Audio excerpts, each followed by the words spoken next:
switching sih sebenarnya.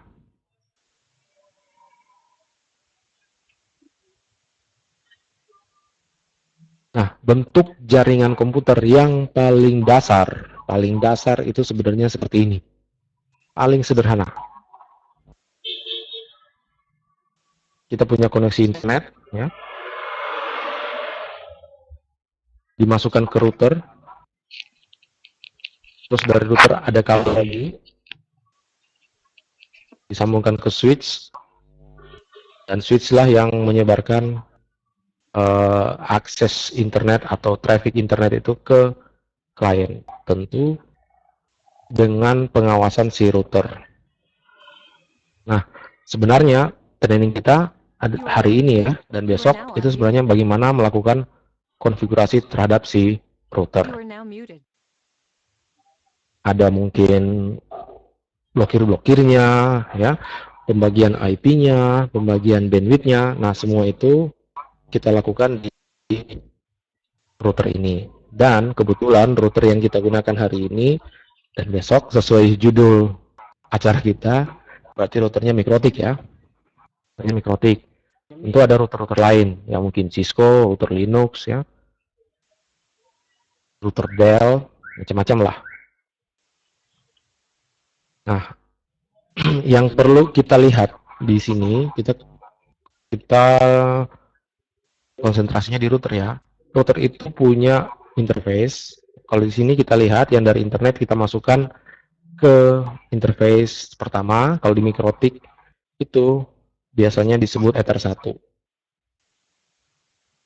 Nah, kalau di sini kita lihat juga yang dari switch itu dimasukkan ke interface Ether 2. Dan masing-masing interface itu harus kita beri IP address. Jadi harus ada IP-nya. Jadi syarat konfigurasi router adalah harus punya IP address. Berbeda dengan switch. Kalau kita lihat di switch ini, kalau pakai tracer kayaknya sulit ya, bahasanya nggak sama, sebenarnya bisa juga. Nah, kalau kita lihat di switch ini tidak ada IP address sama sekali. Yang berbeda di router adalah IP address. Jadi kalau misalnya kita misalnya konfigurasi, terus kita kadang-kadang sharing sama teman, kadang-kadang ada pertanyaan, IP address di Ether 1 berapa, IP address di Ether 2 berapa.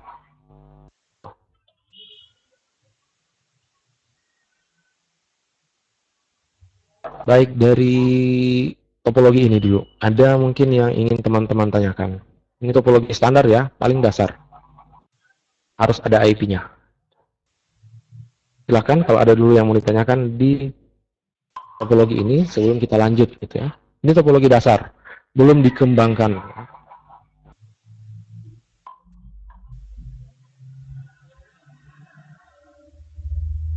Topologinya topologi star.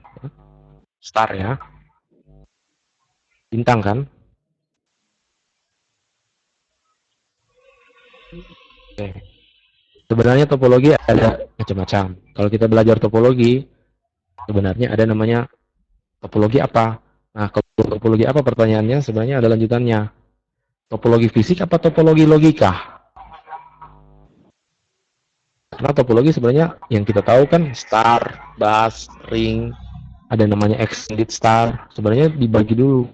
Topologi itu ada dua kategori sebenarnya. Topologika, dan topologi fisik. Ya, kapan-kapan saya ada rencana buat kuliah online. Kalau kuliah online planning, jadi bahasannya teori terus. Jadi seperti topologi kita harus dibedakan lagi. Kalau kita lihat topologi secara fisik, ya, secara fisik topologi ini adalah topologi star. Secara fisik karena tampilannya memang bentuknya star. Tapi kalau secara logika, topologi ini disebut topologi multi-akses. Multi-akses kenapa? Karena setiap komputer, setiap host itu mempunyai hak akses yang sama terhadap media jaringannya. Ya, terhadap media jaringan mereka mempunyai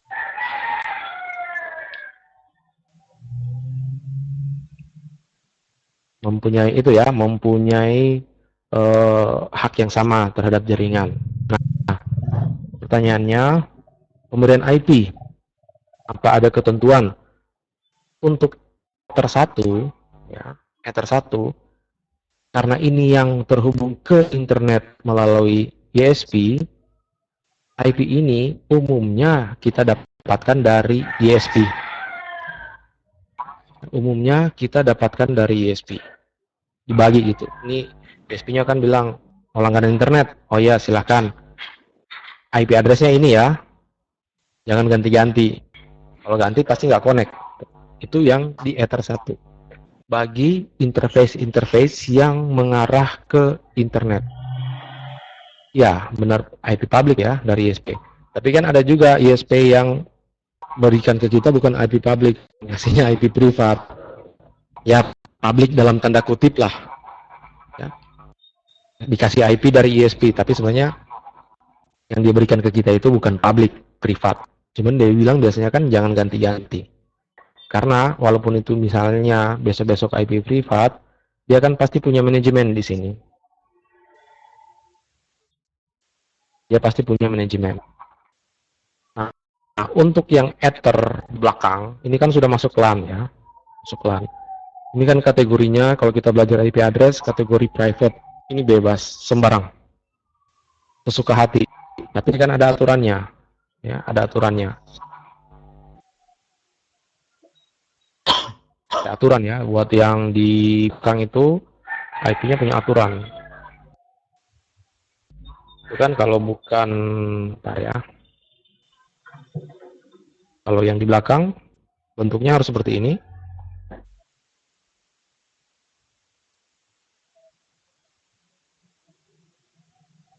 Atau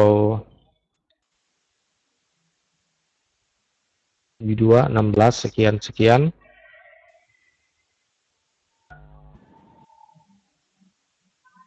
Sama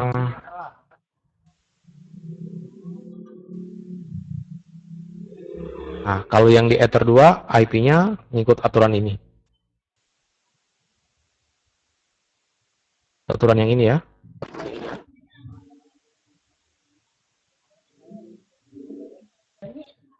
Dua interface, Ether 1, Ether 2. Ether 2 LAN lokal, itu beda netmask.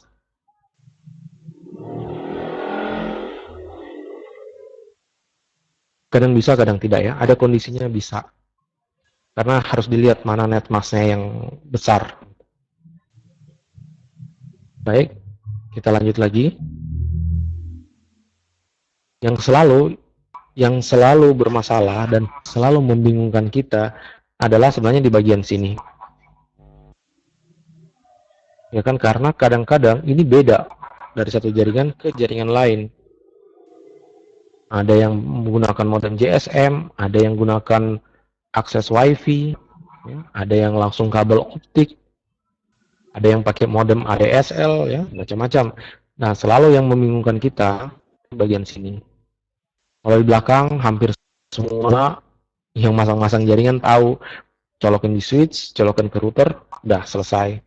Yang di sini yang kadang-kadang, ya, dan konfigurasi di sini, ini yang kadang-kadang juga berbeda di bagian yang mengarah ke internet. Kalau yang di bagian belakang, yang di LAN, itu rata-rata sama ya.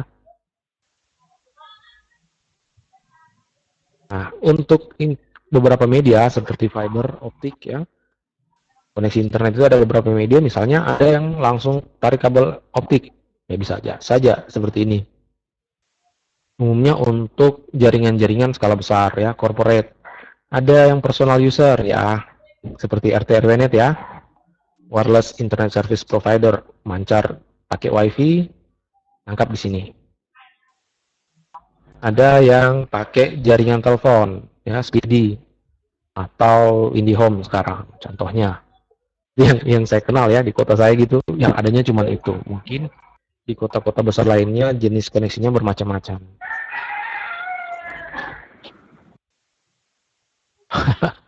Nggak promosi sih, di kota saya cuma itu yang ada. IndiHome, Telkom, Indosat ada tapi nariknya optik. Jadi ISP lokalan banyak, ya. ISP lokalan banyak yang wireless ISP.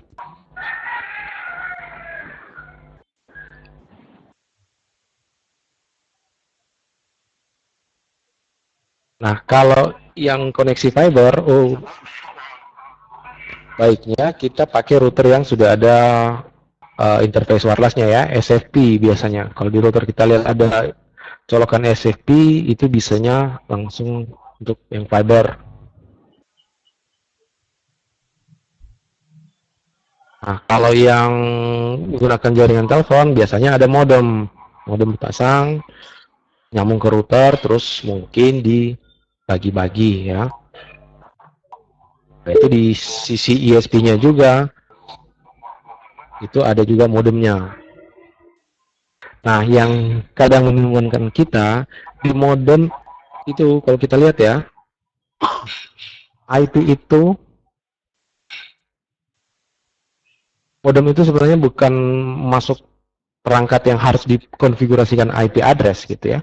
Kalau mungkin teman-teman ada yang masih dapat modem-modem ala Telkomnet instan di zaman dulu, itu yang betul-betul real modem.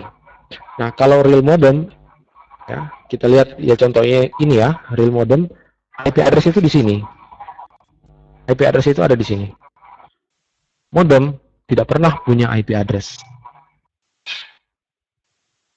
Ya, modem itu tidak pernah punya IP address karena fungsi modem sebenarnya hanya merubah signal digital menjadi analog dan analog menjadi digital. Jadi modulator dan demodulator ya fungsinya. Nah, yang kita temui sekarang modem-modemnya itu ada IP address. Itu kalau kita mau bedah ya, bedah lebih lanjut,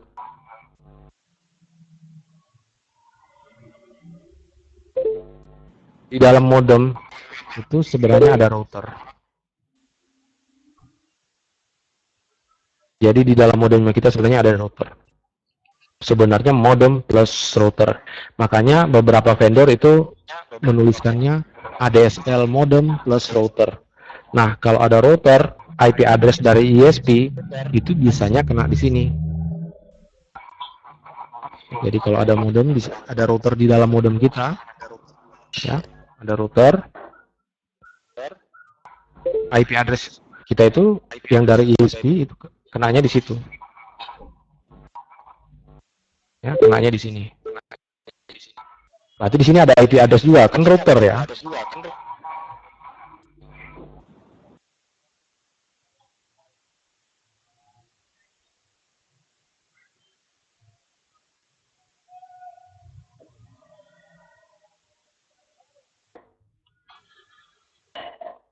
Oke, itu yang sebenarnya terjadi di modem-modem kita ya. You are now muted.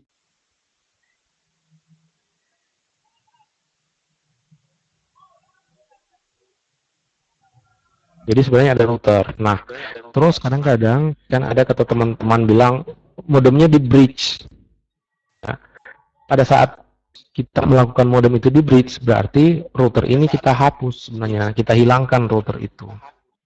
Nah, karena router itu kita hilangkan ya, router di dalam modem ini kita hilangkan, berarti IP address dari ISP itu tibanya di sini.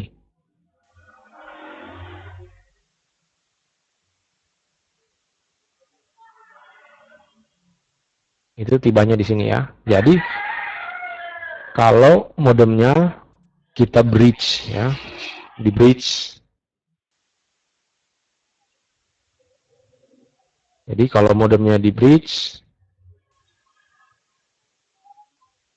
fungsi router di dalam modem itu kita hilangkan sehingga jaringannya itu langsung ke sini.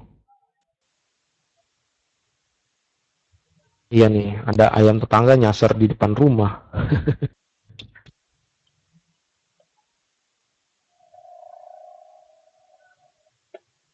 Ya, kalau modemnya kita bridge.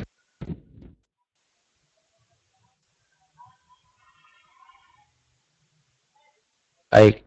Nah, kalau yang menggunakan koneksi wireless dari wireless internet service provider biasanya kan seperti ini, signalnya dipancarkan, tangkap ya, seperti biasa.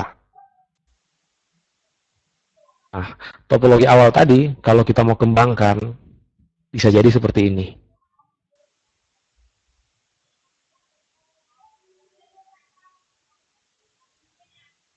Di rumah, di gedung training itu kalau hari kantor ini kan hari libur ya. Jadi ngajarnya dari rumah saja gitu. Server farm ternaknya. Jadi ternak server biasanya digunakan untuk merujuk ke jaringan, bagian jaringan yang isinya server-server. Ya, kalau kita gunakan data center, misalnya kita bangun data center, salah satu bagian dari data center itu server farm. Nah, kalau contohnya di sini kita bisa lihat ada web server, ya, ada web server, ada database server, mungkin application server, mungkin juga proxy server. Terus LAN-nya kita lihat sudah dibagi-bagi, ada yang terhubung di Ether 2, ya, ada yang terhubung di Ether 3, ada yang khusus wireless dihubungkan di Ether 4. Nah, inilah pengembangan jaringan topologi yang tadi. Kenapa yang kabelnya dipisah? Ada beberapa acuan ya, bagaimana membangun jaringan. Kadang-kadang jaringan itu dipisah berdasarkan lokasi, ya, atau jaringan itu dipisah berdasarkan kebutuhan usernya, berdasarkan aplikasi yang dijalankan. Ya. Itu biasanya dasar-dasar acuan untuk memisahkan jaringan seperti ini, karena di sini kita lihat ada yang di Ether 2, ada yang di Ether 3. Padahal dua-dua jaringan ini adalah jaringan kabel. Ya.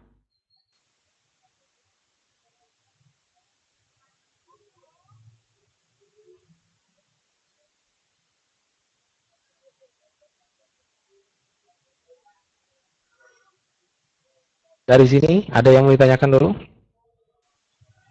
Sebelum kita lanjut konfigurasi. Ingat ya, masih dasar. Buat yang master-master kayaknya membosankan mungkin.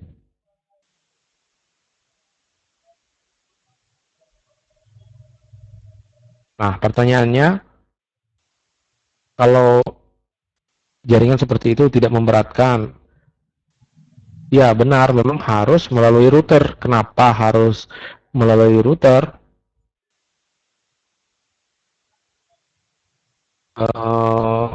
Manajemen jaringannya kan di router. Ya. Kita ingin ngeblok, kita ingin melakukan manajemen bandwidth, semua kita lakukan di router. Ya. Misalnya kita inginkan, ya, laptop-laptop ini itu tidak bisa mengakses server farm, misalnya. Nah, trafficnya itu kan bisa kita tutup di sini, sehingga dia tidak bisa turun ke bawah. Yang ini mungkin kita bisa izinkan untuk masuk ke server farm. Nah, dari internet juga gimana? Misalnya ada orang dari internet ingin mengakses sistem kita, web kita. Nah, itu bisa masuk dari luar terus ke dalam. Semua ya, semua tentunya akan dilakukan oleh si router ya.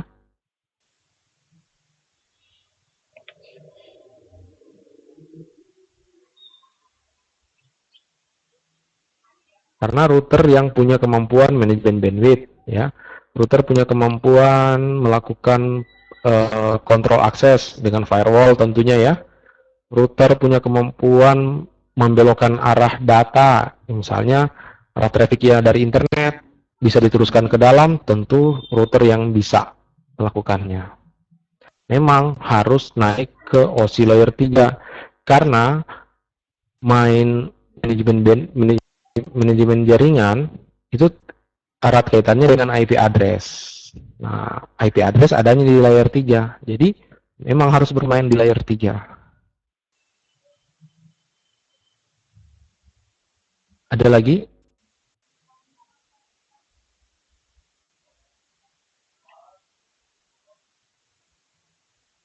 Lanjut ya. Kalau ada yang menanyakan silakan, jangan malu-malu. Saya inginkan kita punya pondasi yang kuat. Hmm, sebenarnya gini kendala kemarin. Bisa praktek ya, cuman kan ya praktek router perlu ya. Nah, kalau praktek begini artinya harus punya dua koneksi sebenarnya, koneksi internet buat praktek di tempat masing-masing dan koneksi internet yang buat ikutin materi ini ya. Karena kalau kita setting router kan kadang-kadang kita pengen nguji ke internet.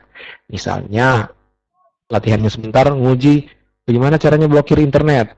Kalau dipakai di router yang sedang digunakan untuk menonton acara ini, berarti kan putus juga acaranya.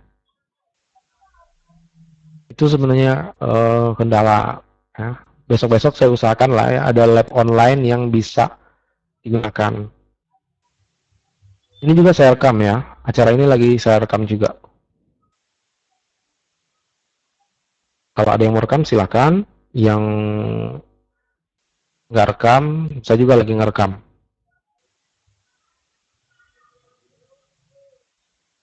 Jadi mungkin direkam, kan dinonton kembali, terus dipraktekkan, ya.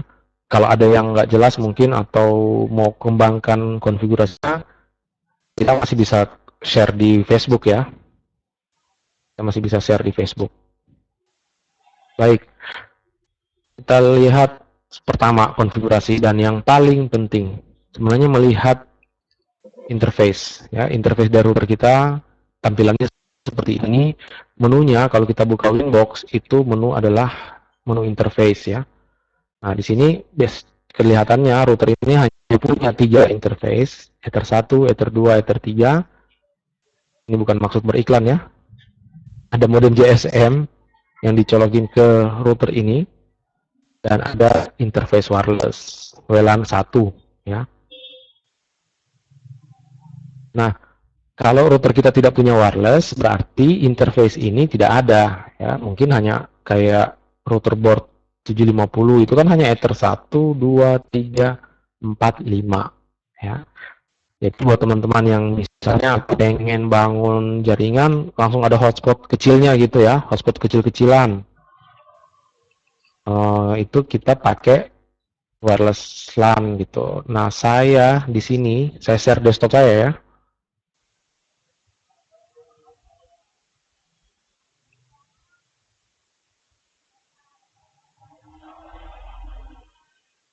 Untuk hari ini saya gunakan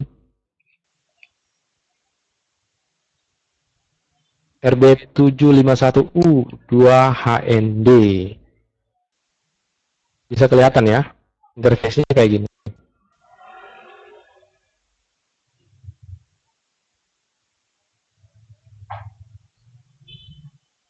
Nah, kode R di depan berarti interface itu aktif ya, running, jalan ya. Kalau R-nya hilang berarti tidak ada kabel yang terhubung di situ, atau pun kalau ada kabel berarti sedang bermasalah kabelnya. Jadi kalau ngecek jaringan pertama kali perhatikan dulu status interface-nya. Jangan-jangan sesudah otak-atik sana sini ternyata hanya kabel yang lepas. Dan itu bisa kelihatan dari yang status R ini. Yang ini disable ya, the X disable. Nah, RX, TX, hati-hati membacanya. Hati-hati membaca dari dua ini.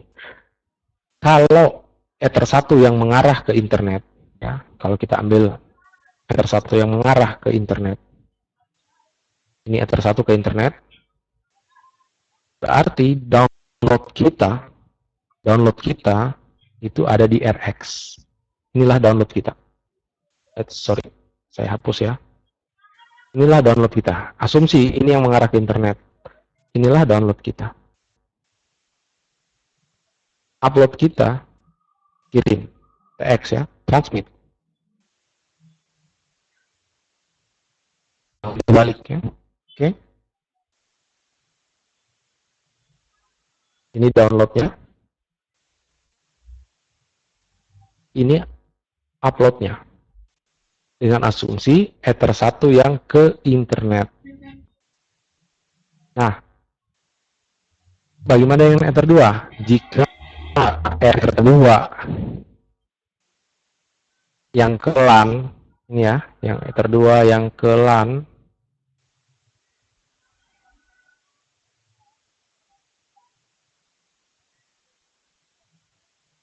berarti download kita itu adanya di TX. Sedangkan upload kita ada di RX. Sehingga ini sebenarnya nilainya kadang-kadang relatif sama. Kan masuk di Ether 1, download ya, masuk di Ether 1, keluarnya kan di Ether 2.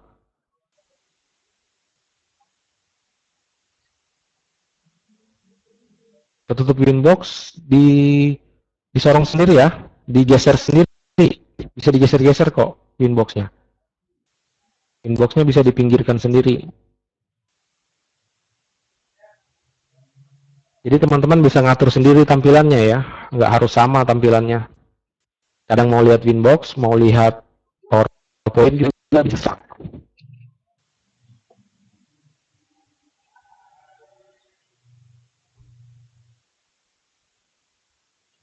Nah ini hati-hati ya, yang modelnya seperti ini. Kalau asumsi kita, jaringan kita sederhana, hanya Ether 1 ke internet, Ether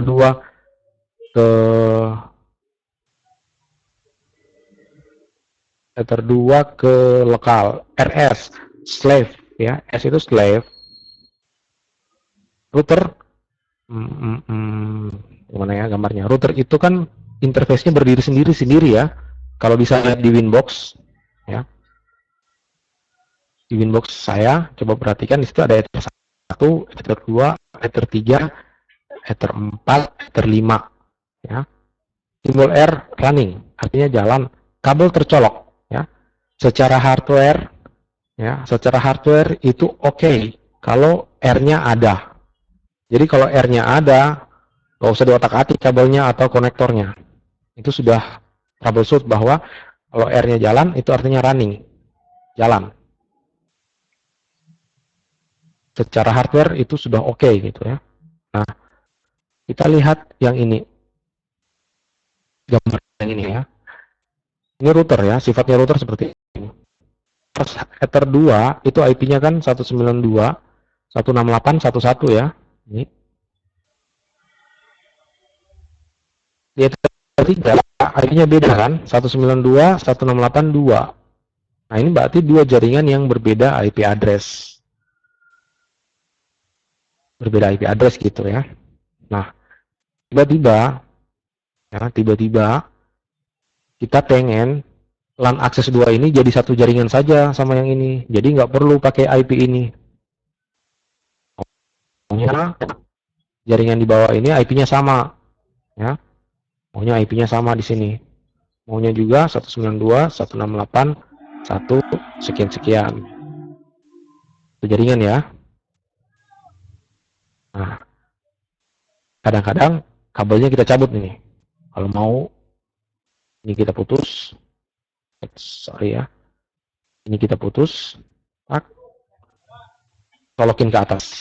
Jadi kan, terhubung dia. Ya, terhubung menjadi satu. Nah, ada cara memfungsikan Ether 3 ini sebagai switch. Jadi tidak perlu kita lakukan seperti ini. Ya, tidak perlu kita lakukan seperti ini. Ether 3 ini kita fungsikan dia sebagai port switch. Kita fungsikan dia sebagai port switch dan dia menginduk ke Ether 2 saja. Jadi tetap tercolok di Ether 3, namun Ether 3 ini sudah menjadi bagian dari Ether 2 sebagai switch, port switch ya.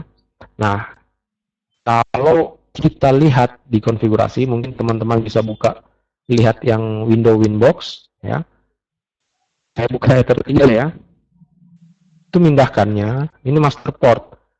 Master port itu non, artinya dia berdiri sendiri dan harus dipasangkan IP address seperti topologi yang tadi ya.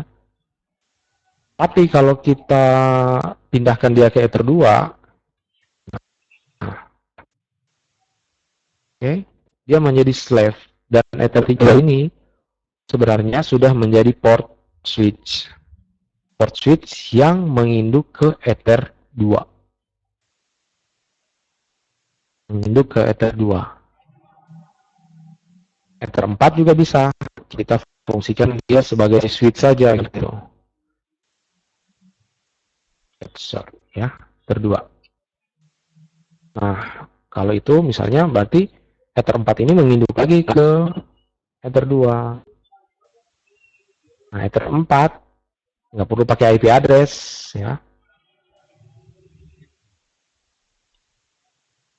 Nggak perlu pakai IP address. IP-nya juga akan sama. Pakai bridge juga bisa ya, cuman bridge itu menguras sedikit CPU dibanding dengan switch.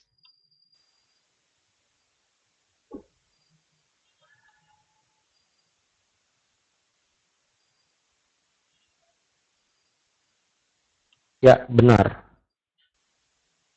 Berarti jadi satu segmen semua, yang Ether 3, Ether 4 ya. Tadi kan yang kita slave itu Ether 4, Ether 3, dan menginduk ke Ether 2. Menjadi satu jaringan semua, menjadi satu segmen jaringan.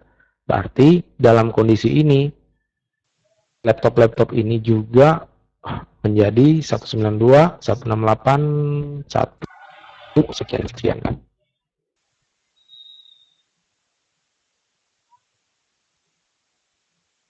Di Mikrotik switch berbeda sama port switch ya. Port switch itu berbeda dengan bridge ya. Bridge-nya menguras RAM, menguras CPU. Kalau switch enggak ya. Ntar kapan-kapan kita bahas, karena kita harus lihat struktur arsitektur dari hardware-nya Mikrotik. Di situ kita bisa melihat, oh ternyata bridge-nya ada di sini. Oh ternyata switch-nya di Mikrotik biasanya dibilang switch chip ya. Switch chip-nya ada di sini. Nah, pertanyaannya kenapa port 1 nggak bisa dimaster ke port lain? Secara hardware, port itu memang berdiri sendiri. Di Mikrotik itu ada switch chip namanya. Switch chip itu disitulah Ether 2, Ether 3, Ether 4, Ether 5 terhubung. Nah, Ether 1 itu terpisah dari switch chip, sehingga tidak bisa di master port. Kalau gunakan tipe cloud router switch itu bisa ya di master port ke yang lain, yang port nomor 1, karena dukungan arsitektur ya, susunan switch chipnya. Ya, switch chip. Kalau di Mikrotik mungkin bisa lihat ini. Di tampilan Winbox saya ada switch chip. Kita lihat portnya 2, 3, 4, 5. Inilah yang bisa digabung-gabung.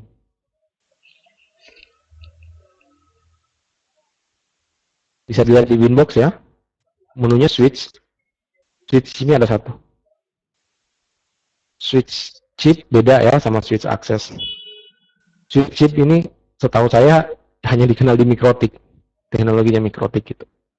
Entah kalau seperti Linksys juga, router-router Linksys itu ada switch chipnya.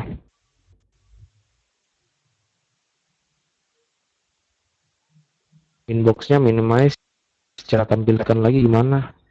Ada teman-teman, karena tampilan di saya beda juga ya. Bentar. Oh, ada kok di bagian bawah. Bagian bawah kayaknya ada.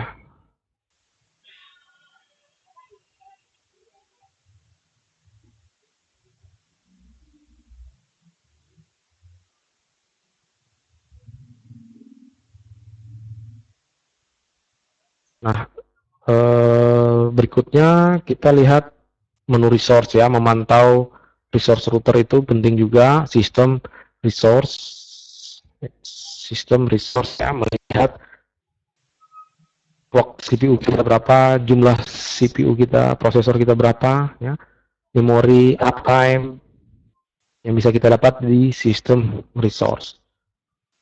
Kalau ini harddisknya ya 120 MB, saya pakai 751, versi router OS-nya 6.27.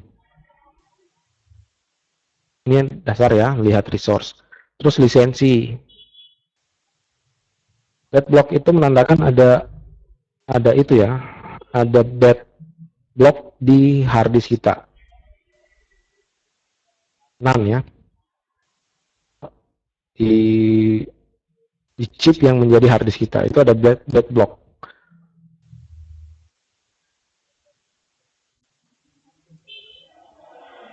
Sebagian saya punya router juga bad blocknya ada, tapi sejauh ini ya aman-aman saja sih. Mungkin juga router yang ada bad block itu nggak saya gunakan untuk produksi ya, hanya dipakai untuk simulasi, mungkin nggak ada masalah. Nah sebenarnya kan routernya juga harus kita shutdown dengan benar ya. Kadang-kadang kalau router itu kita cabut powernya langsung, itu kan biasanya kalau kita hidupkan kembali ada pesan bahwa router ini tidak di shutdown dengan benar. Beberapa teman itu karena sering mati lampu, deadlocknya itu membesar gitu.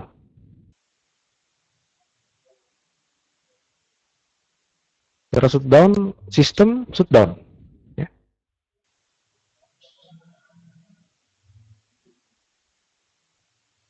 Nah, cara memperbaikinya, kalau yang pintar elektronika, ini bisa cabut ya, ditukar-tukar gitu.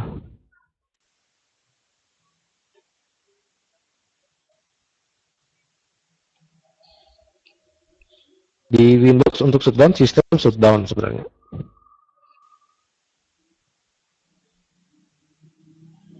Oke, lisensi ya.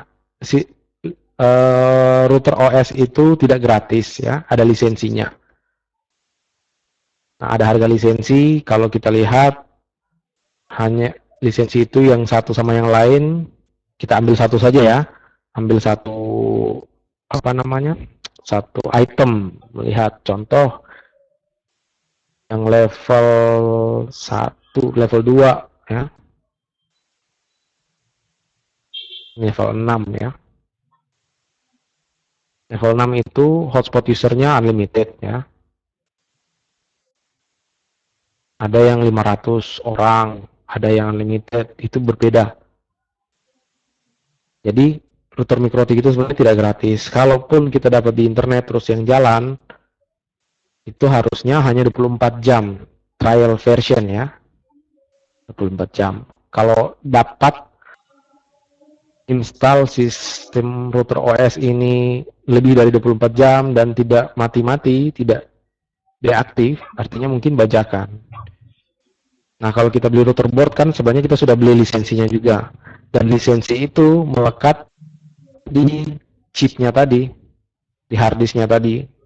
Kalau kita tadi ada deadlock, terus kita cabut, kita tukar dengan komponen lain, berarti lisensinya biasanya hilang. Untuk melihat lisensi, sistem lisensi. Ini level 4. Rata-rata 951, 750 itu level 4.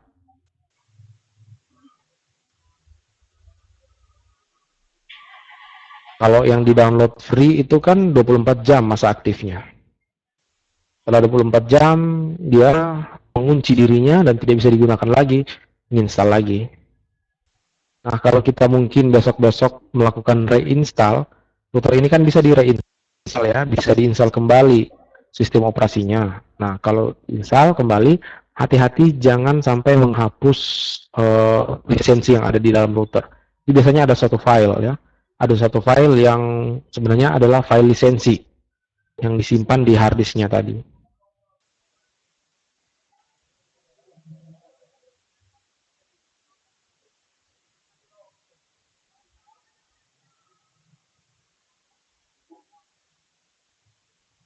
Nah, sampai saat ini saya belum coba update otomatis. Kalau ngupdate biasanya itu ya. Kalau update biasanya ngambil download terus nginstal lagi. Backup history sih saya belum pernah pindah. Kalau pindah-pindah, kebetulan saya pernah gunakan router yang pakai itu ya, apa namanya, card. Jadi router OS-nya ada di card, bukan SD card ya, bukan juga micro SD.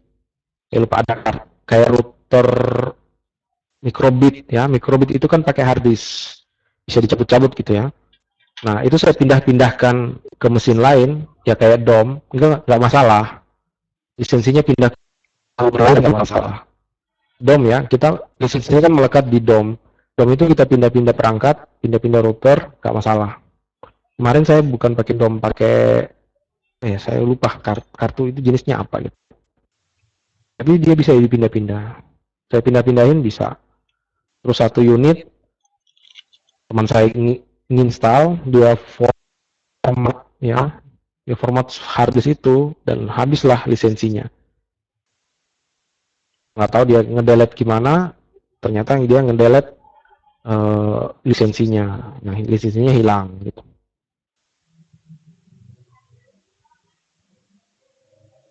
Nah, terus konfigurasi identity bagi ya punya router board yang rusak, di Cannibal bisa ya. Cannibal bisa.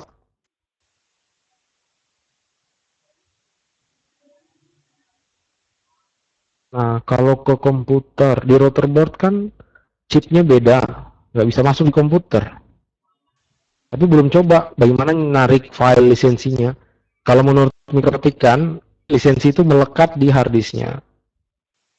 Jadi kalau dipindah, kemungkinan nggak mau. Tapi saya belum coba, nanti besok-besok saya coba. Karena sekarang saya punya dua card, satu ada lisensi, satu enggak. Kalau menurut Mikrotik itu kan lisensi melekat pada harddisknya. Kalau melekat pada harddisk, kemungkinan nggak bisa dipindah. Nah, konfigurasi berikut buat kita teman-teman yang baru pemula itu biasanya konfigurasi identity. Konfigurasi identity untuk mengganti Mikrotik buatan Latvia, negara pecahan Uni Soviet, negara kecil.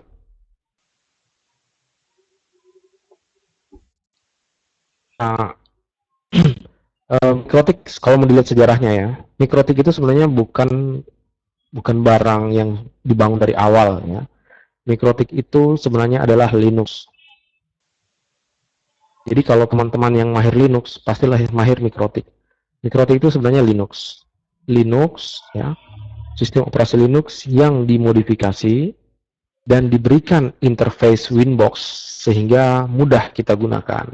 Mungkin teman-teman tahu Linux itu makainya sulit ya, harus ketik-ketik perintah, belum menginstal sana, menginstal sini ya. Nah, Mikrotik ngambil inti sistem operasi Linux atau kernel sistem operasi Linux, dimodifikasi, ditambah-tambah sedikit, dikurangin sedikit ya, tambah sedikit, dikurangin sedikit, dipasangkan interface Winbox lah, maka jadilah Mikrotik ini. Awalnya Mikrotik juga hanya dijual dalam bentuk sistem operasi. Nggak ada router board itu. Dulu-dulu belum ada router board.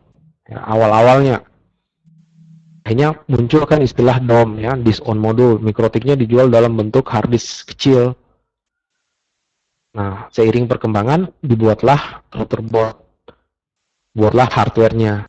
Jadi awalnya itu software dulu gitu ya. Software router OS. Jadi sebenarnya Mikrotik itu isinya Linux. Manajemen bandwidth, kalau ada yang pernah belajar manajemen bandwidth katanya ada HTB ya, hierarchical token bucket. HTB itu punya Linux loh. Konsep firewall ya, ada filter input, NAT, Mangle, itu Linux punya.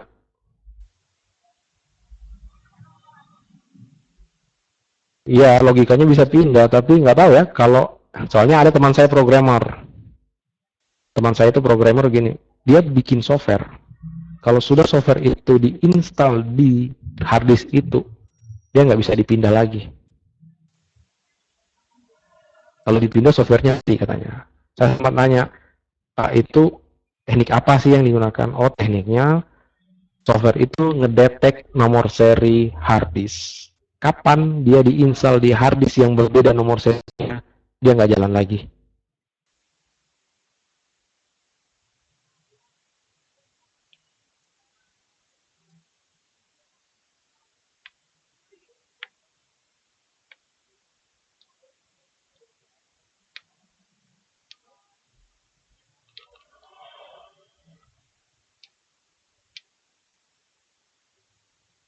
Oke, kalau kita sudah ganti identitinya, kalau router yang sulit masuk, ya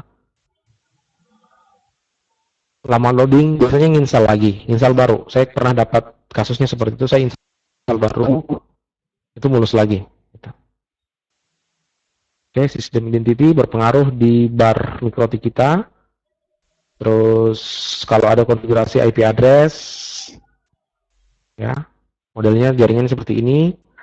Yang perlu kita ketahui juga kalau kita membangun jaringan, ya selain IP address yang diberikan dari ISP, ya selain IP address yang diberikan dari ISP yang ini, kita juga harus tahu router di ISP itu IP-nya berapa. Jadi contohnya di sini, kita juga harus tanyakan, Mas, router Anda di kantor ISP berapa ya? Nah, itu harus kita tanyakan juga. Gitu. Kita juga harus tahu DNS server yang digunakan oleh ISP itu. Nah, contoh di latihan ini ada dua DNS server, ya, 777 sama 77717. Nah, inilah yang harus kita tahu. Berapa IP address yang diberikan oleh ISP kepada kita, karena itu akan kita pasangkan, kita konfigurasikan pada Ether 1, dan ISP ya, Internet Service Provider, yang perusahaan yang memberikan jasa layanan internet. Telkom, Indosat, Excel, ya, dan macam-macam ya. Orion, nah ini Orionnya dari tadi muncul terus.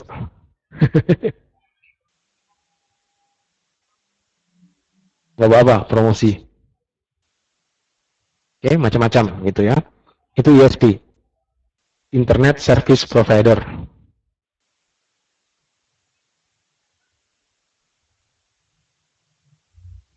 Nah, kadang-kadang ada juga ISP yang nggak kasih IP, bilangnya Mas IP-nya otomatis, silakan aktifkan saja Ether 1, nanti semuanya serba otomatis. Itu nanti kita pelajari, berarti konfigurasinya biasanya menggunakan DHCP server ya, di Ether 1, IP-nya dinamik gitu.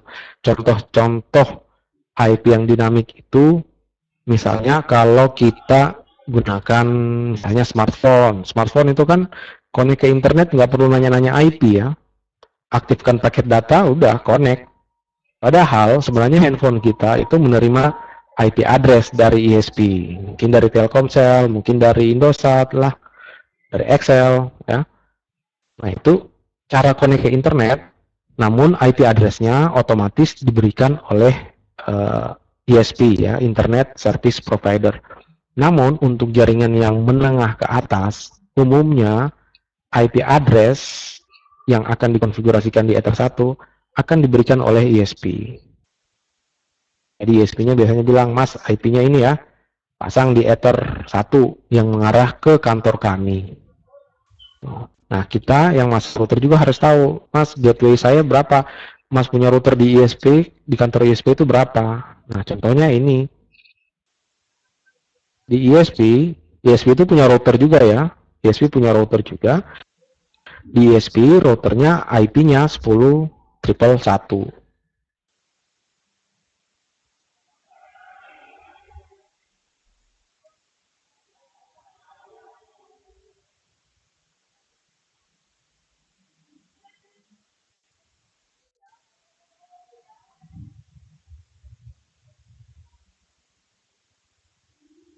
Netmasknya iya, ditanyakan. Apakah semua ISP bisa di ping? Umumnya bisa, karena untuk ngecek ya.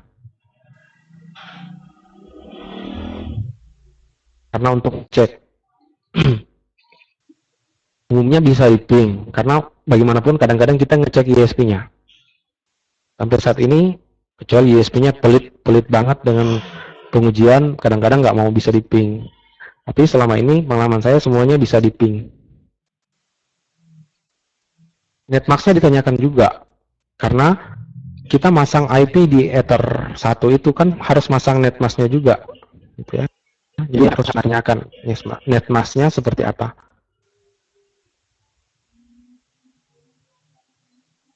Router router USB ya nggak, sebenarnya nggak beda-beda jauh juga. Network itu kan modelnya sama saja gitu.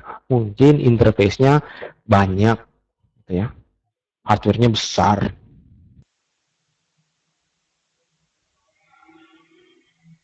Ya benar. Biasanya Ether 1 itu IP-nya sama netmask-nya ya, kecuali ISP-nya gunakan teknik point to point. Biasanya netmask-nya sama IP-nya beda-beda.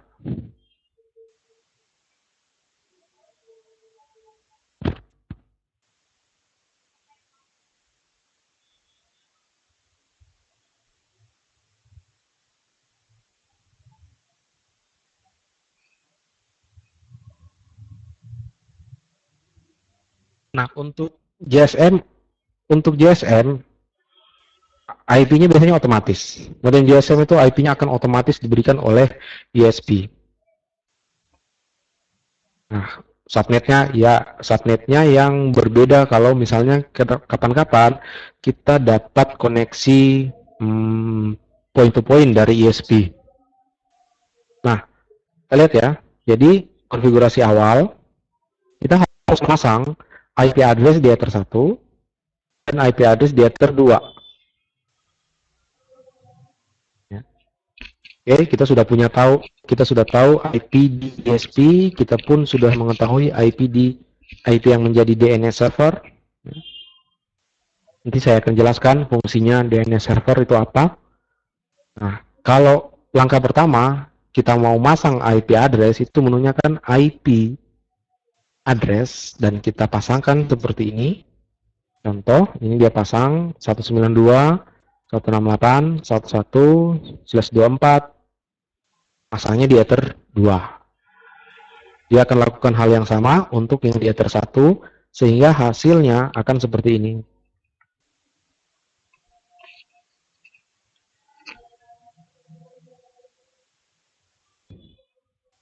Nah, saya buka Winbox ya, masangnya.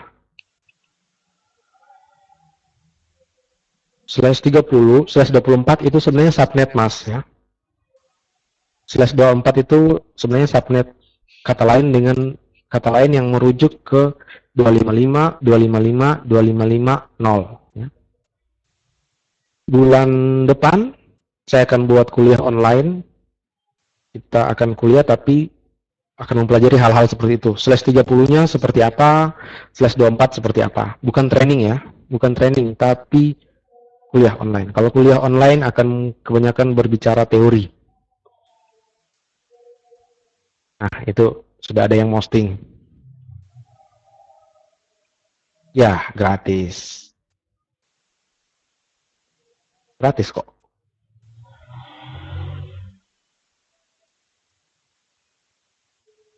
Oke, saya masang ya. Saya masang IP address di router saya gitu. Asal akhir pekan, gratis aja. Kalau hari kerja kayaknya sulit gitu ya.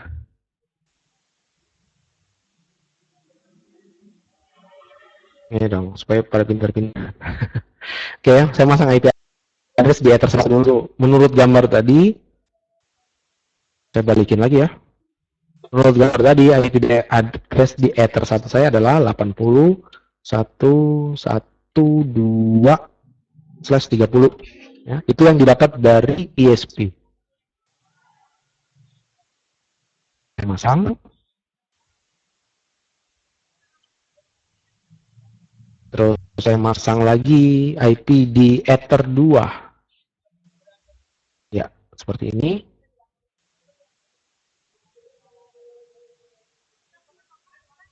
Masang IP di Ether 1, harusnya sudah bisa ping ISP. Harusnya loh. Kalau kita sudah masang IP benar di Ether 1, harusnya kita sudah bisa ngeping ISP-nya. Lewat command line ya, lewat command line dihapus. Saya ulang ya. Kalau lewat command line, IP, address, nama, add, ya, nambah. IP-nya berapa? 230. Masangnya di interface Ether 1.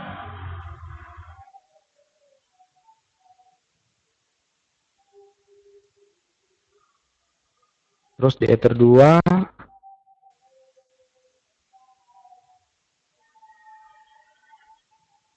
68.1.1/24.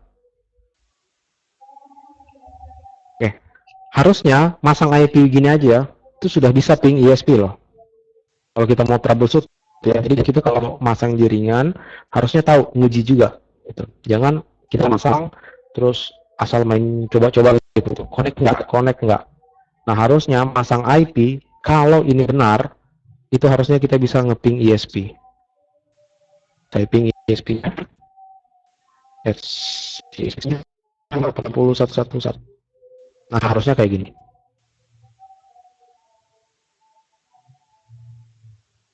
Masang IP di Ether 1. Kalau gagal, dia kemungkinan pertama mungkin kita salah IP. Ya, kita yang salah IP-nya kita. Kemungkinan kedua mungkin ISP yang salah memberikan IP address. Nah, kadang-kadang kan ada begitu ya, technical support yang datang ke tempat kita, kadang-kadang nggak paham jaringan dari ISP, asal ngasih IP address saja, padahal salah ya yang dikasih, atau link ke ISP kita memang putus atau belum tersambung. Itu aja.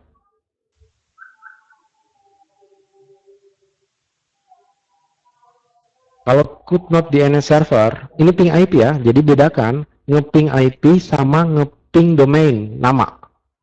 Ping IP sama ping domain itu beda. Ya, ini ping IP dulu. Ping IP dulu. Nah, kalau sudah masang IP, tahap berikut, masang gateway. Tahap berikut adalah masang gateway. Gerbang, jalan ya. Masquerade jangan dulu, belakangan masquerade-nya. Ini tahapan ya.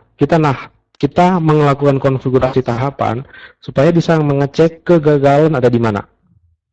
Kegagalan ada di mana. Namun kalau kita sudah mahir, mengurutkan konfigurasi bolak-balik juga nggak masalah sih. Namun kalau kita awal belajar terus ingin melatih insting, ingat ya, insting jaringan penting supaya besok-besok kalau trouble kita nggak perlu mikir panjang, kita sudah tahu ini persoalannya di mana gitu. Nah, yang saya buat ini adalah tahapan yang bisa menentukan kita gagalnya di mana. Masang IP tadi ya, masang IP harusnya bisa connect ke ISP. Nah, konfigurasi kedua, konfigurasi gateway. Gateway merupakan gerbang atau jalan bagi router kita untuk menuju internet. Untuk menuju internet, router kita butuh gerbang.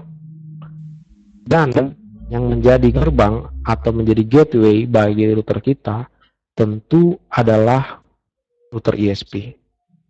Nggak mungkin ke belakang ya. Belakang itu kan jalan buntu. Orang buntu ya. Tentu kalau router kita mau ke internet harus ke arah kanan ini.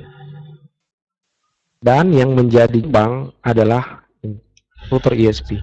Makanya kita harus mengetahui dengan tepat berapa IP dari ISP kita. Nah, contoh IP ISP kita 80.111. Inilah yang akan menjadi gateway bagi router kita. Nah, router kita harus mengetahui kalau Anda ingin ke internet, lewatlah 80.111. Cara masangnya seperti ini. Menunya di IP routes, kita isikan DST address, tujuan. Bahasanya ini, kalau mau ditranslate ke bahasa manusia, kira-kira, jika Anda ingin menuju internet, internetnya kan banyak ya, nggak mungkin ditulis satu persatu. Makanya IP di internet ditulis saja dengan angka 0000/0. Itu IP address atau angka IP address yang mewakili keseluruhan IP address yang ada. Internet kan banyak ya. Facebook punya IP, Google punya IP, YouTube punya IP. Gak mungkin kita tulis satu persatu. Kita nulisnya seperti ini. Bahasanya, jika ingin menuju internet, maka Anda harus lewat 80.111. Pasang seperti ini ya, IP. Mungkin lihat lagi winbox saya. IP, routes, nambah, gateway, 80.111.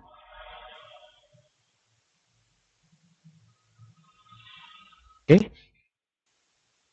Sampai di tahapan ini, harusnya router kita bisa ping internet loh. Jadi ujinya jangan dulu ping google.com, facebook.com, jangan dulu. Ping dulu angka yang paling terkenal nih. Harusnya bisa. Ping 888, wah, ada yang duluan nih. Berarti biasa pakai.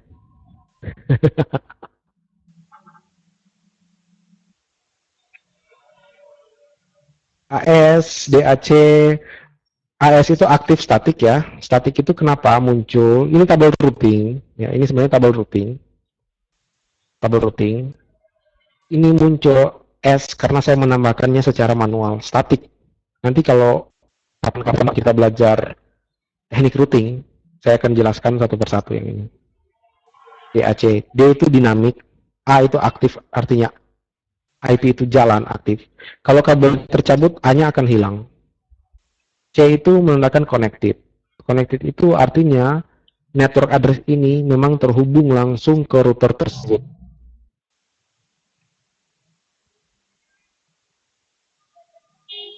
Oke, kita kembali dulu ya. Nanti ini ya, kita masih punya training loh, training intermediate bulan depan.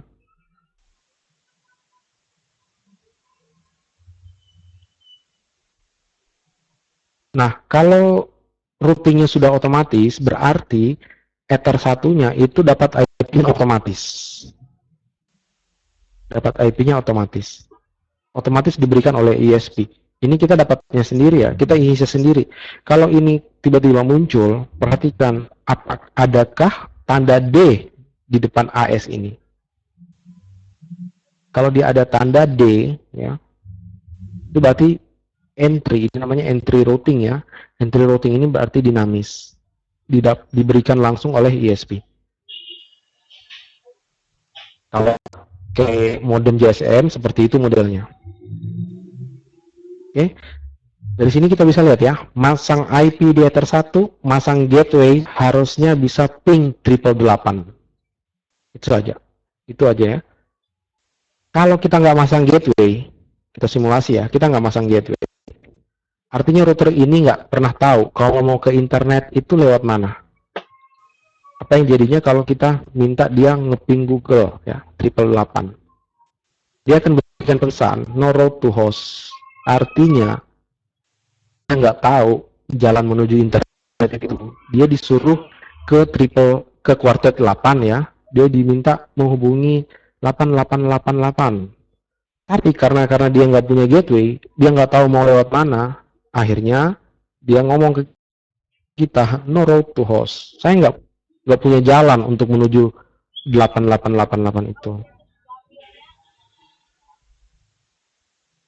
IP Ether 1 nggak sama dengan gateway. Kalau kita kembali ke sini, ya, kalau kita kembali ke sini, ya sama kan? Tapi mirip ya. Gateway itu router di ISP. 888 itu masih bisa di ping, tapi untuk menggunakan DNS-nya, kita udah nggak bisa gunakannya.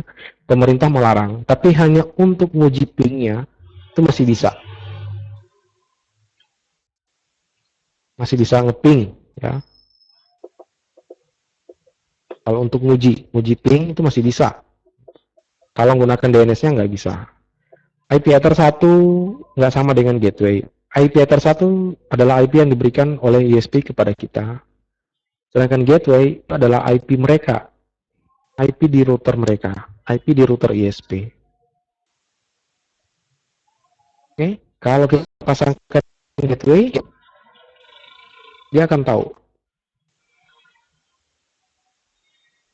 Jadi kalau kita besok-besok ngeping terus pesannya no route to host, udah tahu ini masalah routing. Salah routing aja dia yang salah. Jadi nggak perlu try and error. Diusahakan kalau kita troubleshoot jaringan, hanya dari tampilan seperti ini kita sudah tahu sebenarnya gagalnya di mana. Ya nggak main coba-coba gitu. Nah, kita lihat ya. Ping 888 jalan ya. Ping 888 jalan. Berarti router kita ini ke internet udah beres. Pasti bisa. Nggak ada masalah. Link ini pasti oke. Nggak ada masalah. ISP juga sudah meneruskan kita ke internet. Terus seperti ini. Karena ping 8888 ini kan oke ya. Replay. Bagus gitu. Tapi kita coba pakai namanya. Pinggoogle.com. Dia bilang invalid ya. Ada kata-kata DNS. Dia nggak tahu. Sebenarnya kalau mau diartikan kata ini, dia nggak tahu Google itu apa. Google itu apa. Nah, yang perlu kita ingat, komputer itu, jaringan komputer berkomunikasi dengan IP address, bukan dengan nama-nama seperti ini. Dia komunikasinya pakai IP address. IP address router kita yang Ether 1. Nih, IP address router kita itu yang Ether 1.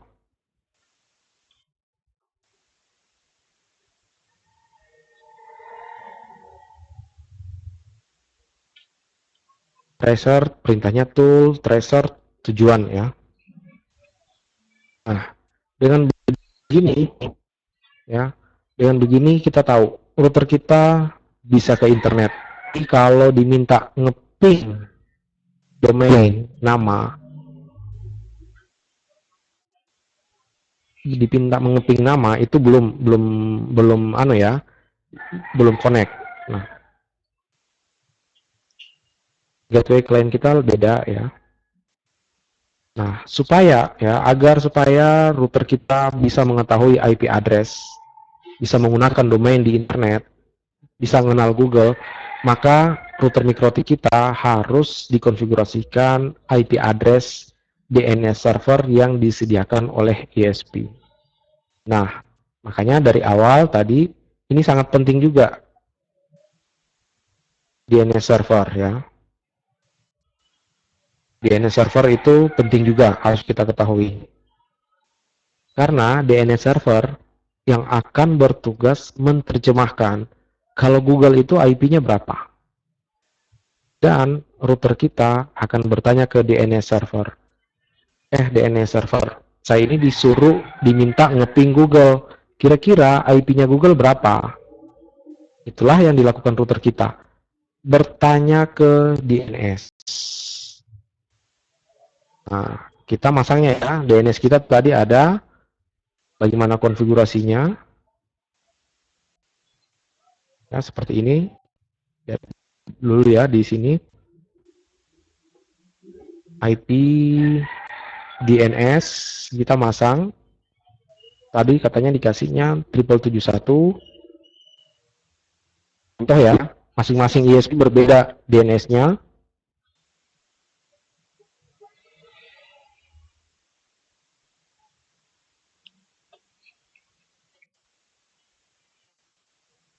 Ketika langganan ke ISP yang diminta IP public, DNS server, IP gateway. Ya, benar. 3 itu.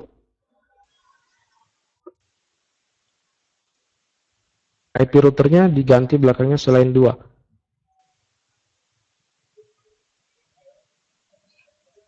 Yang ini diganti selain 2 ya. Kalau slash-nya 29 bisa. Tapi kalau dapatnya slash 30 seperti ini, ganti 80113 nggak connect lagi. Kalau dapatnya slash 29 bisa. Jadi tergantung berapa yang diberikan. Tapi kalau dapatnya slash 30 seperti ini, kemungkinan nggak bisa. Karena slash 30 itu isinya hanya 1 dan 2. Ya. Nah, ketika langganan internet, yang harus kita tanyakan berapa IP address kita, berapa gateway, ya, dan berapa DNS. 3 ini adalah yang penting. Nah, saya pasang tadi di DNS ya. Mungkin bisa lihat winbox-nya lagi. Saya pasang di DNS. Ya, saya pasang di DNS. Dan pada saat saya pasang di DNS, harusnya router saya sudah bisa pin google.com. Ingat, kalau kita lihat, yang kita pin.com, tapi yang merespon adalah IP address. Karena harus kita ingat bahwa jaringan komputer itu komunikasinya dengan IP address. Bukan dengan .com, .net, .co, .id, bukan ya. Hanya dengan IP address.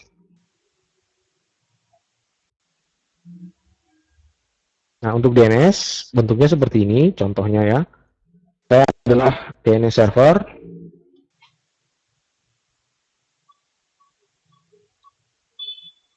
Dan dia punya pemetaan. Ya, kalau kita lihat di sini, dia punya database, ada Facebook, IP-nya sekian, ada Google, IP-nya sekian, dan kalau kita lihat di topologi juga ada IP-IP-nya ya. Itulah tugas dari DNS server. Ping selain Google bisa, terserah. Ya, terserah. Yang penting IP yang kita ingat saja. Dan IP itu selalu hidup lah.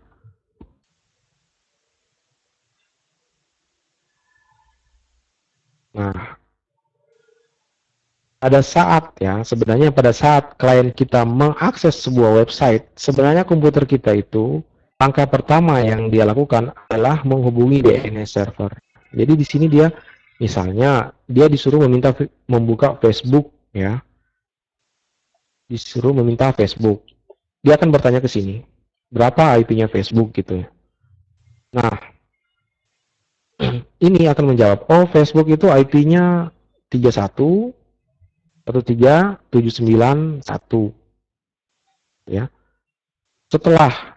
Setelah komputer klien kita mengetahui IP dari Facebook, barulah komputer kita membuat sebuah paket yang menuju IP 31.13791 yang kebetulan adalah Facebook ya. Ini barulah Facebook memberikan data kita.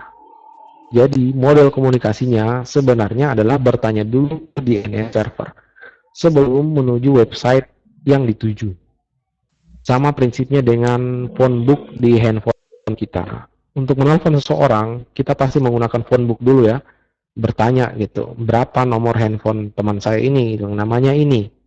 Karena kita punya keterbatasan untuk menghafal IP address ya.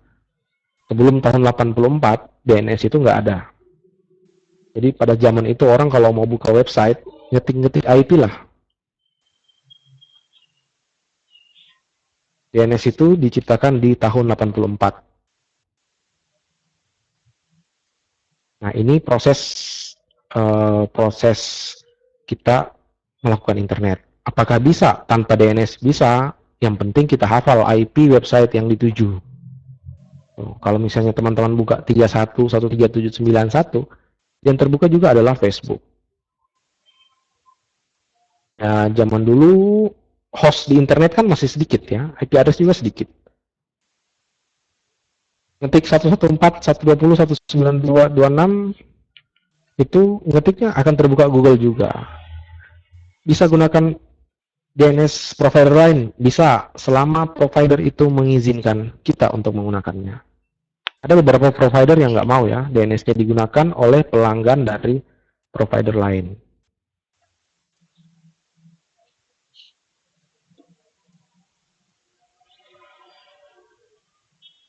Nah, konfigurasi DNS ya.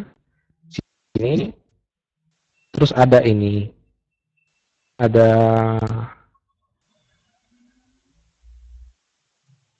parameter allow remote request gitu ya, allow remote request. Nah, parameter allow remote request akan membuat router mikrotik kita itu juga menjadi DNS server. Jadi selain ada DNS server yang menyimpan pemetaan domain ke IP, ya, mungkin letaknya di ISP, router kita juga bisa fungsikan sebagai DNS server. Ya. Sehingga komputer klien kita itu tidak perlu bertanya tentang IP-nya Google jauh ke sana. Cukup bertanya ke router.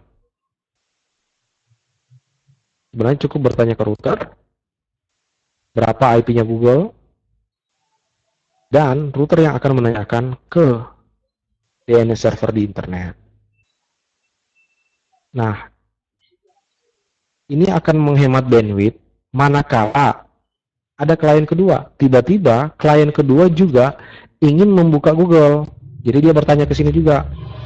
Google IP-nya berapa dong? Router ini karena sudah pernah bertanya tentang Google, dia sudah nyimpan ya. Memorinya disimpan di cache memorinya. Makanya di sini ada kata-kata cache DNS server. Si klien pertama sudah tanya Google. Dia si routernya nanya ke sini kan ke DNS server. Dan si router ini tahu bahwa Google itu IP-nya 114.120.192.24. Manakala ada klien yang ini ingin bertanya juga, router itu langsung menjawab karena dia sudah simpan. Ya. Sudah disimpan di cache memorinya bahwa Google itu IP-nya 114.120.192.24. Nah, router akan mau menjawab jika allow remote request-nya kita pasang yes. Kalau kita pasang no, dia nggak akan mau jawab gitu ya. Dia nggak akan jawab kalau kita pasang no. Itu fungsi dari allow remote request yang bisa membuat router mikrotik kita menjadi DNS server. Nah, kalau kita mau lihat contoh tampilan dari cache DNS server, modelnya seperti ini. Pada saat router mikrotik kita menjadi cache DNS server, nah itu dari klien modelnya akan tampil seperti ini. Ya, benar, menghemat bandwidth loh. Karena nggak perlu bertanya ke DNS server yang ada di ISP kan. Cukup bertanya ke router. Router kok nyimpan, kayak gini ya. Ini sudah nyimpan. Si klien bertanya ke router mikrotik. Bisa dibayangkan, punya 10 klien, rame-rame nanya Google ke DNS server yang ada di ISP. Kan lama, ya. Mending bertanya yang dekat. Satu kali saja router kita bertanya, dan itu entry itu akan digunakan oleh klien-klien yang lain.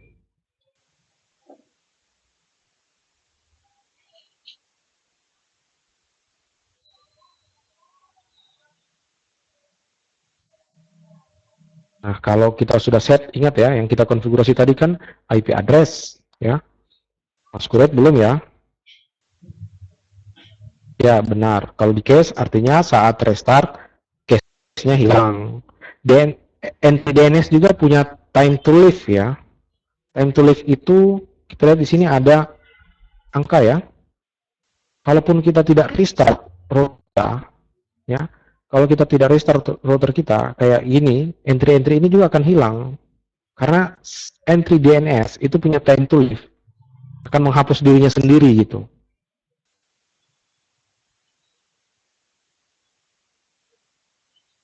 Kecil kok, ini kapasitasnya kecil. Ini bukan nyimpen case file ya, ini data kecil. Data ini kan hanya karakter-karakter. Oh, kalau penuh, dia akan menghapus sendiri.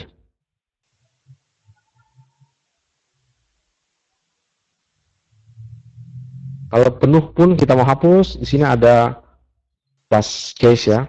Bisa kita tekan tombol ini, terhapus semua. Kalau kita mau buat penjadwalan, setiap satu malam case-nya dihapus, bisa dibuat scriptingnya, dibuat penjadwalan, setiap jam 12 malam case-nya dihapus.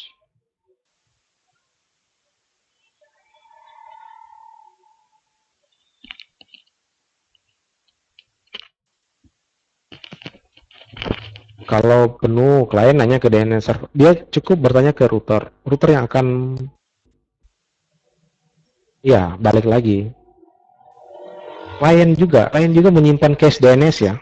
Klien itu juga menyimpan cache DNS. Apa perintahnya di Windows untuk melihat entry-entry DNS seperti ini? Apa yang dia masih ingat ya dari setiap klien ya. Jadi klien itu juga menyimpan cache DNS. Nah, kalau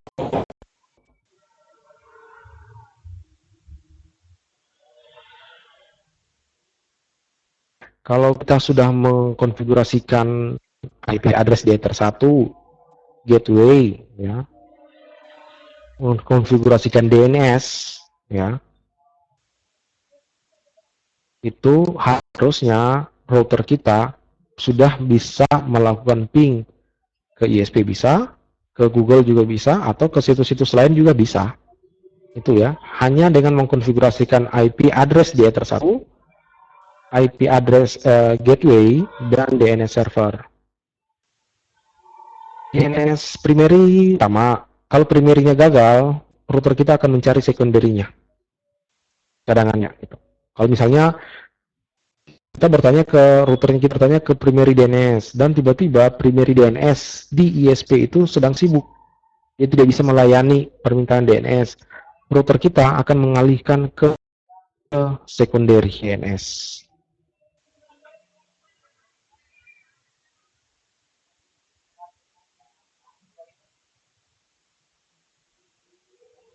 Bisa ya, bisa tidak. Setiap DNS server kadang ada slave-nya, kadang nggak ada ya.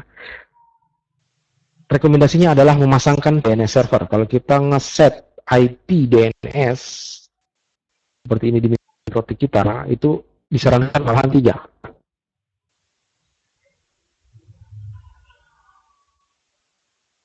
Kalau nggak ada memang bahaya, mati satu, maka habislah semua, nggak bisa internetan. Oke, nah dengan mengkonfigurasikan Ether 1, gateway, DNS, router kita itu bisa ke internet. Tapi tidak untuk klien. Klien belum akan bisa ke internet. Nah, klien belum akan bisa ke internet. Jadi kalau saya simpulkan, ya, kita masang IP address di Ether 1, pasang gateway dan DNS, maka router kita sudah bisa internet. Ya.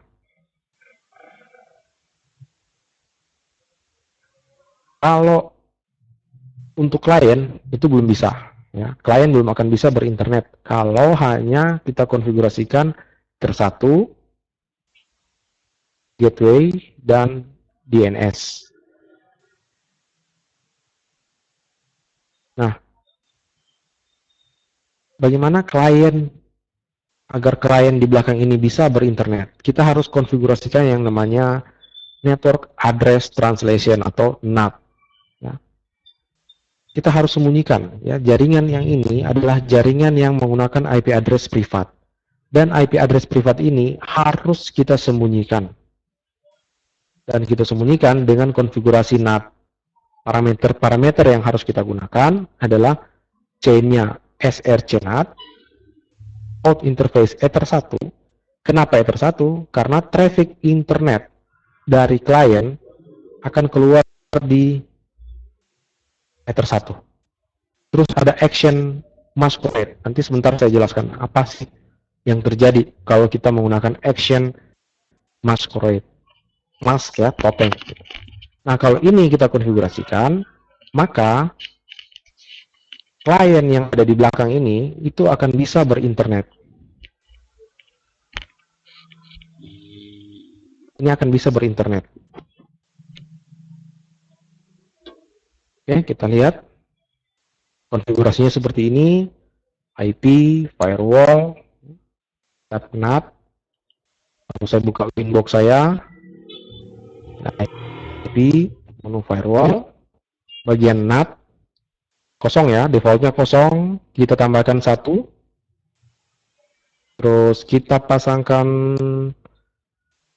out interface yang sederhana saja, out interface Ether 1.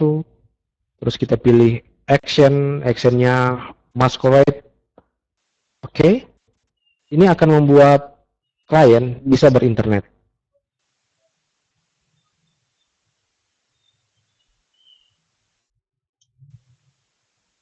Nah, baru akhirnya bahwa ini akan bisa berinternet ya kalau kita sudah konfigurasikan masquerade ini.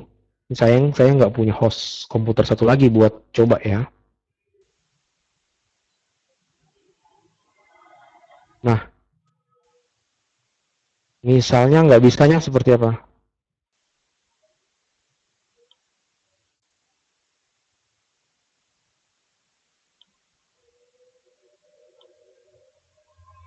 Kalau gini, dengan mengkonfigurasikan IP, ya, IP Ether 1 ya, IP Ether 1, gateway, sama DNS, kan router sudah bisa ping Google, ya.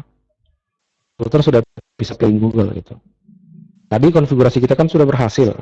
Masang IP Ether 1, gateway, terus masang DNS, router kita bisa ping Google. Kalau klien tidak bisa ngeping, berarti ada masalah dengan router. Kliennya nggak bisa gitu. Misalnya kliennya nggak bisa ngeping, dia nggak bisa ngeping sampai Google, berarti router yang memang belum mengizinkan atau memang ada kesalahan konfigurasi. Salahnya di router gitu ya. Salah paling kecil adalah tidak atau lupa mengkonfigurasikan masquerade tadi. Karena dari tadi kan router sudah bisa ke Google, artinya nggak ada masalah sih sebenarnya ke Google. Hanya router saja yang belum memberikan akses bagi si komputer klien. Nah,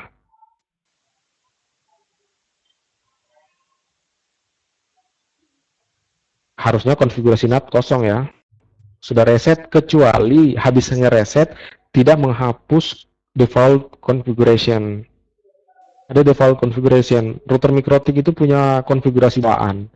Yang kalau kita reset harusnya kita hapus konfigurasi bawaan. Kalau kita reset dan konfigurasi bawaannya kita tidak gunakan, maka NAT, ya, konfigurasi NAT itu harusnya kosong.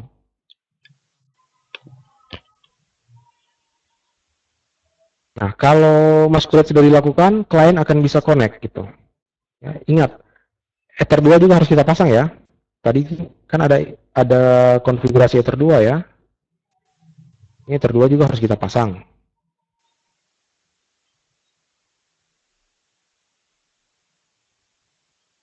Ntar ya untuk konfigurasi web server.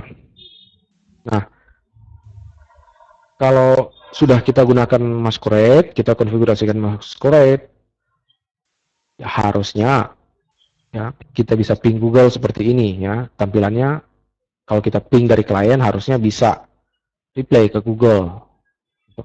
Kalau enggak, cek lagi konfigurasi masquerade-nya. Kalau enggak, lakukan ping lagi dari router. Apakah bisa gitu ya, mengeping dari router ke Google. Cara ngetes, kalau saya ngetesnya gini dari klien. Biasanya kalau ngajar anak-anak, training, tes gini ya. Google, udah bisa nggak? Kalau belum bisa, berarti cek IP Ether 1, cek gateway, dan cek DNS-nya. Kalau sudah bisa, konfigurasikan IP address di klien. Konfigurasi juga Ether 2 ya. Terus cara ngeceknya dari klien sederhana. Ini ping ke sini dulu. Bisa nggak ke situ? Kalau belum bisa, berarti ada yang salah. Apakah IP address salah? Dua IP address ini yang salah? Ataukah kabel yang bermasalah? Terus dari sini ngecek lagi. Ping yang agak jauh. Agak jauh itu di sini. Bisa nggak?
Oke. Persoalan kenapa muncul masquerade itu? Dulu-dulu nggak ada masquerade sebenarnya sih. Dulu-dulu itu nggak ada IP address privat, IP address public itu nggak ada. Semua dulu adalah IP address. Internet protokol. Alamat yang digunakan untuk berinternet. Namun, seiring perkembangan internet, host di internet semakin banyak, sehingga IP address kurang, ya, kekurangan IP address, sehingga harus diberi aturan. Komputer-komputer atau perangkat yang tidak terhubung langsung ke internet itu cukup menggunakan IP address privat, ya, menggunakan IP address privat saja. Nah, kalau kita lihat komputer ini menggunakan IP address privat ini ya. Nah, sedangkan router yang terhubung langsung ke internet itu baru menggunakan IP address public. Dan IP address public kalau kita perhatikan tidak ada yang sama. Ya. Yang di sini 8112, yang di sini 90112. Kita anggaplah ini adalah dua warnet. Ada dua pengusaha warnet yang lagi membuat warnetnya, membangun, menginstalasi warnet. Nah, warnet yang A sudah dapat IP-nya 8112, warnet yang B sudah dapat IP-nya 90112. Terus mereka pasangkan kliennya, masing-masing di sini kelihatannya ada satu klien,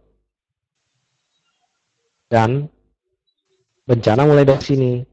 Kita kalau masang jaringan, kan nggak pernah tanya warnet teman itu, jaringan teman menggunakan IP address berapa. Nah, di sini kelihatan bahwa dua warnet yang berbeda menggunakan IP address yang sama di kliennya. Ini kelihatan 192.168.1112, ini juga 192.168.12. Dan pada saat mereka browsing ke internet, ke Google,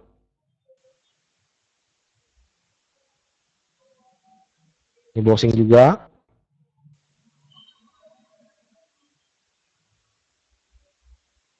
Google-nya bingung. Kok ada IP komputer 192.168, IP-nya sama, tapi dari lokasi yang berbeda, dari ISP yang berbeda, dari jaringan yang berbeda. Routernya bingung. Iya, Google-nya ya. Google-nya bingung. Kok ada IP address yang sama gitu. Ini ya, kondisi ini. Kalau kita tidak menggunakan masquerade. Sehingga di sini dia bilang, penerapan IP address private yang sama pada beberapa LAN itu membuat web server di internet sulit mengidentifikasi klien mana sebenarnya yang melakukan browsing. Ini awal ya, awal NAT itu muncul, Network Address Translation itu muncul. Sehingga diambil kesimpulan, IP address private pada LAN itu harus disembunyikan. Jadi kita harus sembunyi. Disembunyikan dengan apa? Disembunyikan dengan masquerade tadi. Dengan masquerade kita lihat. Nah,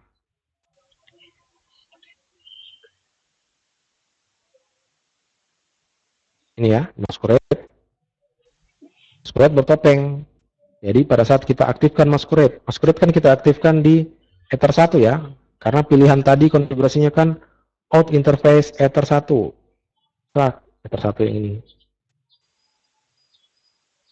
Terus ini juga Ether 1. Sorry ya.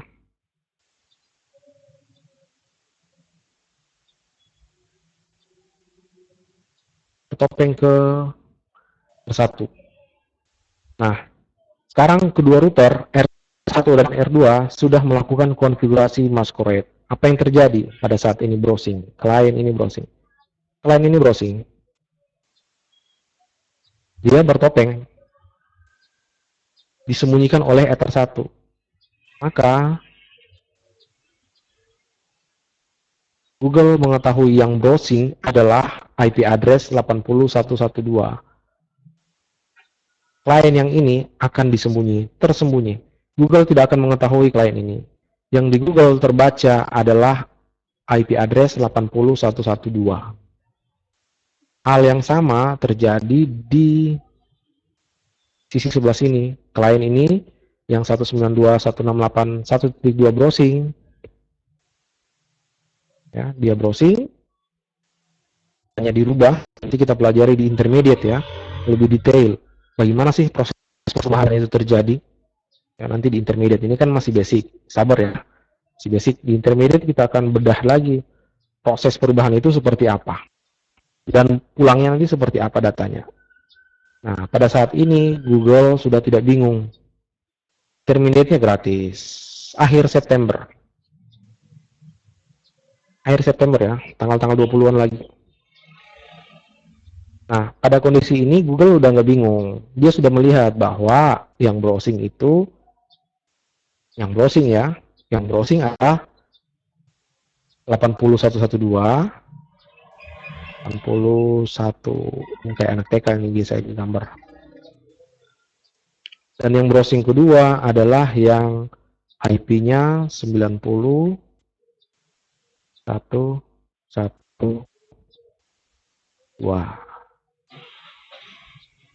Nah, sini nggak bingung lagi. Kenapa sudah disembunyikan?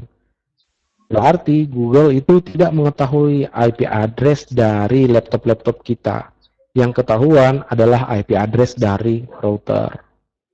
Jadi, besok-besok, kalau Anda main di sebuah jaringan dan Anda buat kejahatan, teman-teman kita buat kejahatan, yang tercatat terlebih dahulu adalah IP address si router. Router yang tertuduh lebih dulu. Yang tertuduh duluan adalah router.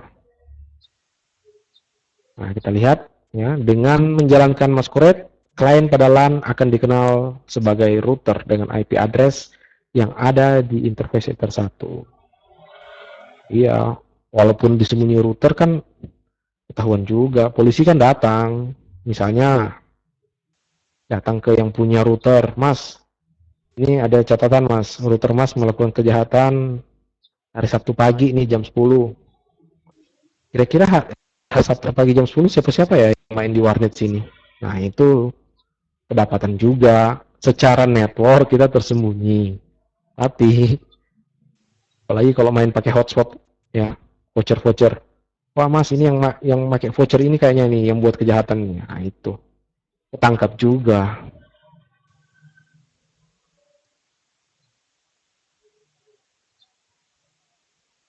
ISP-SPD gateway-nya dinamik. IP address kita juga dinamik. Oke?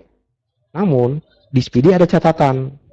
Yang connect dari sini, yang connect jam segini, itu IP-nya dari mana, nomor teleponnya berapa, dan nomor telepon itu alamatnya ada di mana. Kan ada lognya ya di ISP. walaupun IP kita ganti-ganti.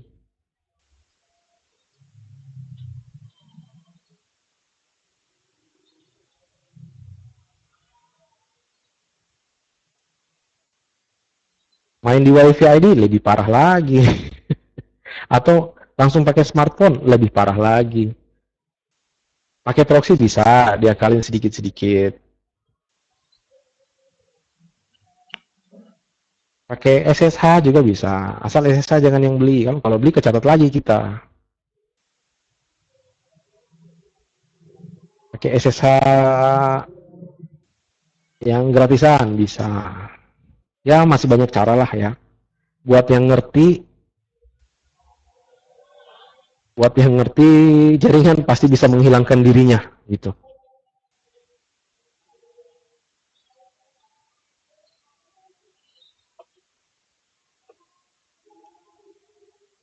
Dulu sering Mas bikin pelatihan tahun-tahun 2000 ya tentang CH ya, Certified Ethical Hacker. Uh, kita belajar yang lurus-lurus dulu deh.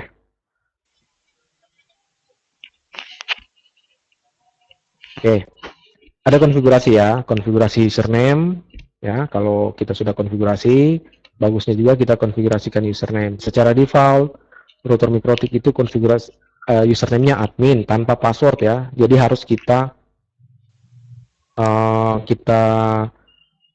konfigurasikan ya untuk si admin. Oke, ada pertanyaan, perbedaan diisi out interface.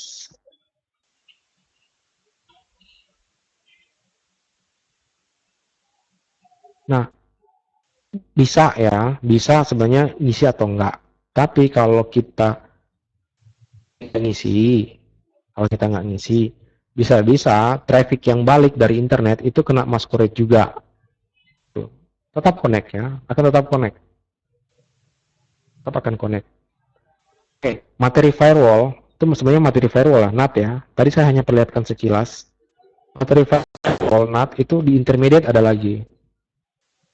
Di intermediate ada lagi untuk mendalami.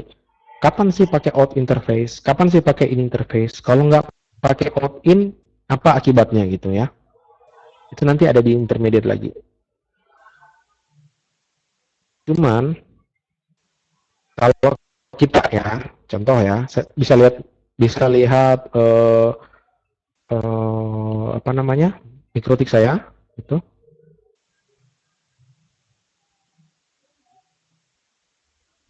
Kalau kita pilih C-nya SRC NAT, nah ini ada pertanyaan lagi pasti. SRC NAT apa, BSD NAT apa, ya kan? Kalau kita milih SRC NAT, in interface tidak bisa kita gunakan. Lihat ya, saya pilih SRC NAT, in interface, saya klik apply, itu nggak mau. Oke, kita isi dulu. Nanti saya jelaskan. Intermediate akan bahas ini lagi kok. Oke, ini ya. Default username-nya seperti ini. Sistem, ada sistem user. Secara default, hanya ada admin. Kita bisa nambah user seperti ini. Mungkin bisa lihat tampilan winbox saya. Terus user itu kita tambah dengan perbedaan level. Ada grupnya full, read, write. Ya. Full adalah grup dengan hak akses tertinggi. Si admin ini secara default adalah full. Full bisa menambah user-user yang lain. Jadi misalnya ya mau nambah user, misalnya saya nambahnya operator ya. Operator grupnya hanya read. Passwordnya mungkin saya berikan. Nah ini bisa itu. Berarti router kita bisa dimasuki oleh dua orang yang menggunakan user admin dan user operator. Ya. Kalau menggunakan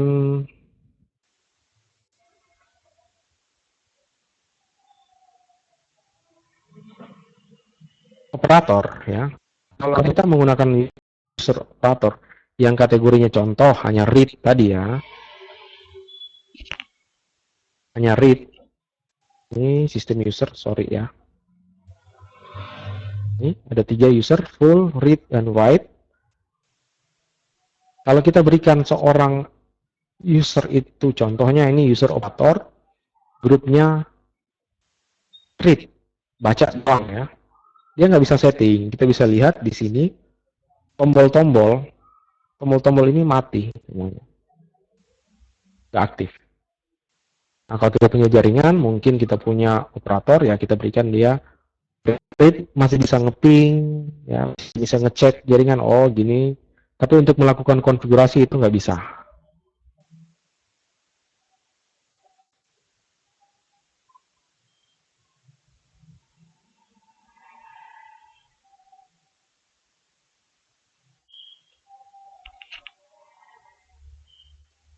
Bisa, ya. Hal baiknya memang seperti itu. User admin jangan digunakan karena bahaya ya. Cuman kan kita malas ya, taunya admin. Kalau kadang-kadang saya ganti juga hanya gantinya lupa gitu ya. Jadi untuk menjaga keamanannya sebenarnya seperti itu. Monitoring koneksi, ya. Monitoring misalnya ngeping, trace route, ngelihat traffic, itu dia masih bisa. Kalau saya punya 20 router ya, saya megang 20 router di satu kantor, mungkin saya ngecek satu-satu kan. Nah, itu biasanya saya bagi ke teman-teman, tapi biasanya hanya aksesnya read doang gitu. Monitoring dong, trafficnya normal apa enggak. Router pribadi ada 20, kantor juga 20.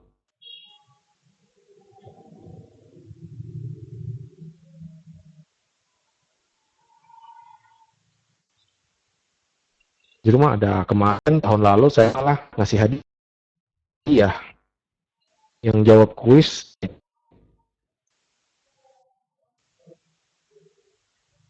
itu, dipaketin sama buku. Hari ini ntar lihat besok ya. Ntar lihat besok kalau kalau manajemennya ngasih ya ngasih ya. Kemarin sih manajemennya ngasih ada buku sekali dikirim sama buku sama router boardnya. Oke, kita break dulu ya. Kita break dulu. Ada sedikit konfigurasi sih, tapi konfigurasi ringan. Sampai di HCP server.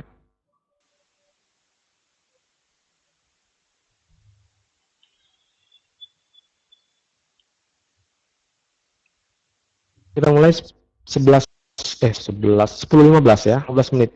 Jadi yang mau ngeteh, mungkin ngetehnya masing-masing.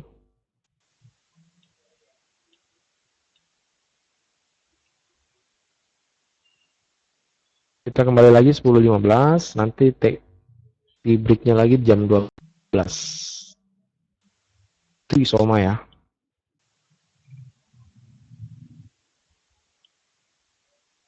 Di tempat saya jam 11.